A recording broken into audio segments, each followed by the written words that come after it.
बकरीद को लेकर वजीरगंज थाना परिसर में शांति समिति की बैठक आयोजित। रीना शर्मा की खास रिपोर्ट। वजीरगंज बकरीद पर्व को लेकर गुरुवार को वजीरगंज थाना परिसर में शांति समिति की बैठक अंचलाधिकारी दिलीप कुमार की अध्यक्षता में आयोजित की गई। बैठक में बकरीद का पर्व शांतिपूर्ण ढंग से मनाने का निर्णय लिया गया। इस बैठक में बकरीद पर्व को लेकर जहां चर्चा की गई, वहीं अन्य विषयों पर भी चर्चा की गई। स्थानीय लोगों ने क्षेत्र की समस्याओं सहित अन्य विषयों की जानकारी पुलिस को दी। बैठक में पदाधिकारियों ने विभिन्न पंचायत के लोगों से अवैध देशी विदेशी शराब तस्करी में संलिप्त लोगों की जानकारी ली। उन्होंने बताया कि क्षेत्र में लगातार पुलिस गश्त की जा रही है। किसी भी तरह की घटना पर थाना को तत्काल सूचना दें, जिस पर सख्त कार्रवाई की जाएगी। इस मौके पर प्रभारी थानाध्यक्ष धर्मेंद्र कुमार सहित विभिन्न पंचायत के जनप्रतिनिधि सहित गणमान्य मौजूद थे।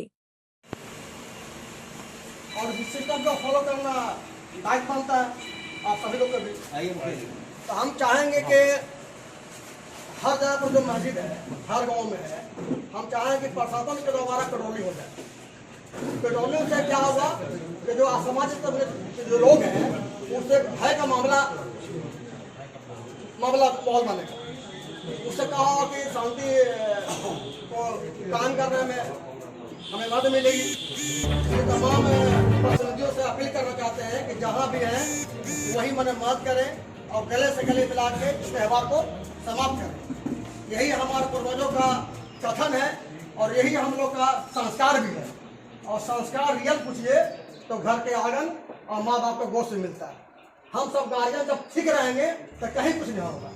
ठीक है, इसी बात मैं अपनी बात को परिगण तो जय सदस्यों का मैं धन्यवाद ज्ञापन करता हूँ।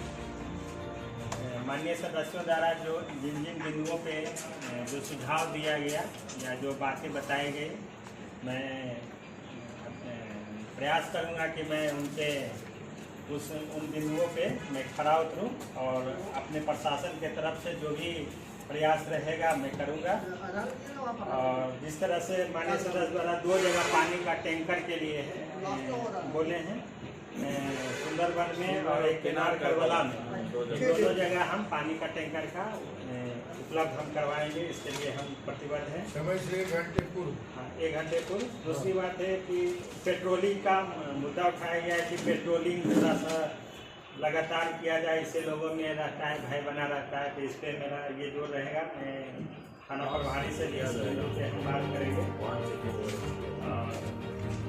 माननीय जिस सूत्री के अध्यक्ष महोदय द्वारा जिन बिंदुओं को उठाया गया सम्मान की बात, तो माननीय अध्यक्ष का जो सम्मान है ये हम सब का सम्मान है। हम कभी नहीं चाहेंगे कि प्रशासन या कोई भी कि हम इनका सम्मान में किसी तरह का कोई ये रहे।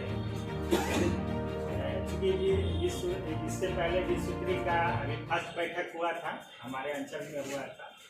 और विसूत्री का जो समिति है वो क्रियान्वित नहीं था, इसलिए अंचल से कभी अभी थाना स्तर से शांति समिति में कभी इस पर ध्यान नहीं दिया गया। जिन बिंदुओं को उठाया वो अति महत्वपूर्ण है, हम लोग के सम्मान की बात है और आगे से ऐसा नहीं होगा, हम प्रॉमिस करते हैं। इससे अतिक्रमण पे जहाँ तक बात है कि अतिक्रमण हटाने का, तो हम यहाँ अंचल अधिकारी के रूप में कार्य कर रहे हैं, अपने दायित्वों का निर्वहन कर रहे हैं। लगभग 7 जगह मैंने अतिक्रमण पे आगे जो अब तक जो कार्रवाई चल रहा था अस्थायी अतिक्रमण का, पूर्व से जो अभिलेख खुला हुआ था, उस पर हम आगे जहाँ तक रुका हुआ था उसके आगे हमने उस पर जो नोटिस करना, फाइनल नोटिस या प्रपत्र 2 का नोटिस, उस पर हम अपना कार्य कर रहे हैं। उदाहरण के लिए हम गुड़ियामा में किए हैं, केनार पहाड़पुर में किए हैं, कुर्कीहार में किए हैं, इस तरह से। तो हमारा जो अस्थायी अतिक्रमण है उस पर जो हम कर रहे हैं।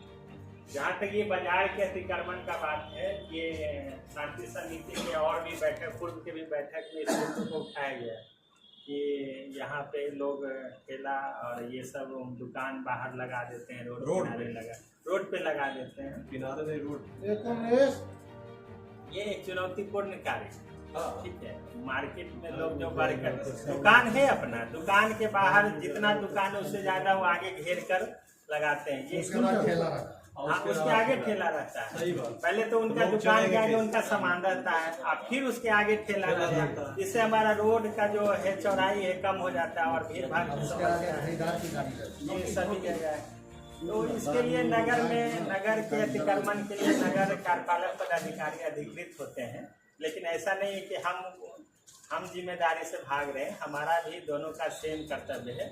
हम नगर कार्यपालक जो पदाधिकारी है उनके साथ समन्वय स्थापित करते हुए ये कार्य को संपन्न कराना पड़ेगा हमको। ये जो शहर में जो जाम की समस्या है ये मतलब अकेले सीओ साहब का नहीं, नगर परिषद से बात करके, नगर कार्यपालक पदाधिकारी से बात करके, और आप लोग का भी सहयोग रहेगा, क्योंकि वहाँ पे लोग छोटे छोटे लोग हैं, आजीविका के लोग हैं, आजीविका चलाते हैं, कोई दुकान है, कोई ठेला है, कोई सब्जी है, ये सब है। तो उसमें क्या है कि हम जब हटाते हैं तो उसी में दो तरह का विरोध होता है। ये देखिए सीओ है, गरीब को हटा रहे हैं, भगा रहे हैं, ऐसा मंत्री में कर चुके हैं। सड़क चलने के लिए है, गरीब को सामान बेचने के लिए सड़क नहीं है। सड़क सामान बेचने के लिए नहीं है, सड़क से बाहर फुटपाथ हम उसको वैध नहीं ठहरा रहे हैं। हम जो अतिक्रमण जो लोग रोड पे बेचते हैं, कालीकरण जो है, कतई वैध नहीं ठहरा रहे। लेकिन ये जो रोड पे बेचने वाला बात है, कलेक्ट्रेट के सामने भी बिक रहा है, ठीक है। लेकिन हम इससे भाग नहीं रही है जिम्मेदारी से। हम टेटुआ में अगर देखेंगे, टेटुआ पंचायत में, मतलब टेटुआ 3 में पुल पे ढेर सारा सब दुकान पे पुल पे ही लगा के बेचे। हमने एक्शन लिया, उसमें दोनों तरफ से फोन आया, सर आप आए, गरीब को हटा रहे हैं सर, जो रोजी रोटी कमाता है सर उसको भी आप ये कर रहे हैं। तो ये सब है, थोड़ा सा चुनौती है, फिर भी हम इसको कोशिश करेंगे जितना ज्यादा हो सके हम उसको हटाएंगे। अगर अमीर को चिन्हित करके हटा दिया है ना तो गरीब का गुजारा भी चल जाएगा और रास्ता भी बन जाएगा। अधिकांश अमीर लोग कब्जा, अमीर तो चिन्हित है ही, दुकान तो चिन्हित है, अधिकांश दुकान से बाहर गरीब का हाँ, वो किराया में लगा 5,000 6,000 रुपये किराया दे हुए हैं तो कोई ठेला वाला सब आगे रख करके वो भी रेंट ले रहा है, सब पैसा देता है क्या? पुल पर जो है ना, कैसे जाएगा ये पुल सामने? ये पुल भी वही बात है। पूरा ठेला, अब गरीब है तो रोडे बंद कर ना, वो ठीक है, गरीब है तो आप कोई रोड जाम